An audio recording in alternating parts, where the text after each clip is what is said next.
Ration புழுங்கரிசியை வச்சு எப்படி டேஸ்ட்டாகவும் சாஃப்டாகவும் உருண்டை செய்யலாம்னு சொல்லிட்டு வாங்க இந்த வீடியோவில் போய் பார்க்கலாம்.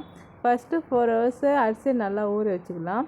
ஊற வச்ச அரிசியை இந்த மாதிரி கொரகொரப்பாக அரைச்சி வச்சுக்கலாம்.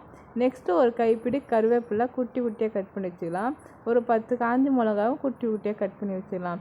2 ஸ்பூன் கடலப்பருப்பு, 2 ஸ்பூன் உளுத்தம்பருப்பு ஆட் பண்ணிக்கலாம். கடாயை பற்ற வச்சுட்டு 1 ஸ்பூன் ஆயில் ஊற்றிக்கலாம்.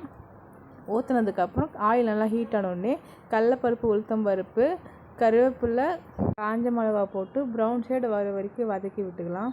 ஒரு மூடி தேங்காவை அரைச்சி நல்லா இந்த மாதிரி வதக்கி விட்டுக்கலாம். வதக்கி விட்ட இந்த ஐட்டத்தை அரைச்சி வச்ச மாவில் நம்ம மிக்ஸ் பண்ணிக்கலாம். மாவு ஃபுல்லாக படுற அளவுக்கு நல்லா மிக்ஸ் பண்ணி விட்டுக்கோங்க. பாருங்கள், இந்த மாதிரி தான். அதுக்கப்புறம் மாவு உருண்டை பிடிக்கிற அளவுக்கு நம்ம கொஞ்சம் கொஞ்சமாக தண்ணி ஊற்றிக்கலாம். நிறைய ஊற்ற தேவையில்ல. மாவு உருண்டை பிடிக்கிற அளவுக்கு நம்ம மிக்ஸ் பண்ணால் போதும். பாருங்கள், இந்த மாதிரி தான் உருண்டை பிடிக்கணும். இது ஒரு 5 நிமிஷம் ஊறட்டும். நெக்ஸ்ட்டு இட்லி குண்டால் தண்ணி ஊற்றி ஆவி பிடிக்கிறதுக்கு நம்ம ரெடி பண்ணலாம்.